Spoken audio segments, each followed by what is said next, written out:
UTL solar, solar लावणार आणि सबसिडीही मिळवून देणार।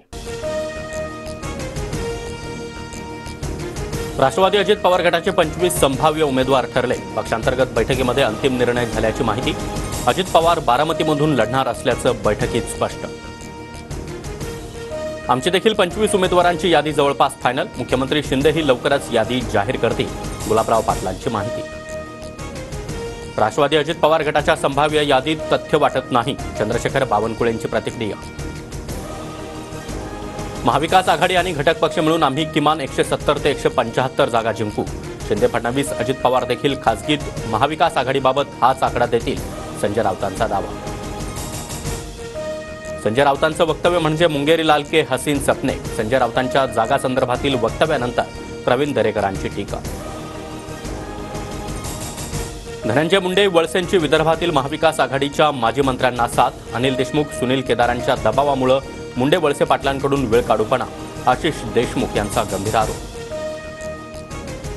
नागपूर अपघात प्रकरणामध्ये माझ्यामुळे चौकशीत दबाव येणार नाही। शहांसोबत 2 दिवस होतो पण त्यांना काहीही बोललो नाही, चंद्रशेखर बावनकुळेंचं वक्तव्य। लाडकी बहीण नाही, मुख्यमंत्री लाडकी बहीण योजना म्हणा। मुख्यमंत्री लाडकी बहीण योजना शिंदेंनीच आणली, महिला स्पष्ट सांगता शंभूराज देसाईंनी सुनावलं। संभाजीनगरच्या कन्नडमध्ये लाडकी बहीण योजनेमध्ये घुसखोरी करणाऱ्या भावांचा भांडाफोड। आधार कार्ड महिलांचं आणि अर्जावर नाव पुरुषाचं असल्याचं समोर।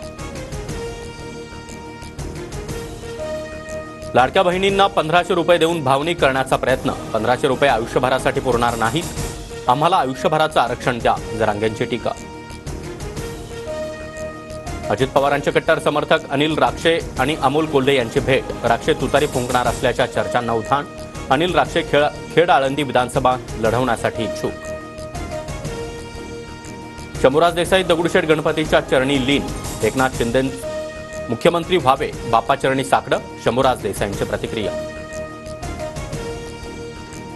शंभूराज देसाईंची इच्छा पूर्ण होणार नाही, उद्धव ठाकरे मुख्यमंत्री व्हावे ही जनतेच्या मनातील इच्छा, अंबादास दानवेंचं प्रत्युत्तर। UTL सोलार, सोलार लावणार आणि सबसिडीही मिळवून देणार।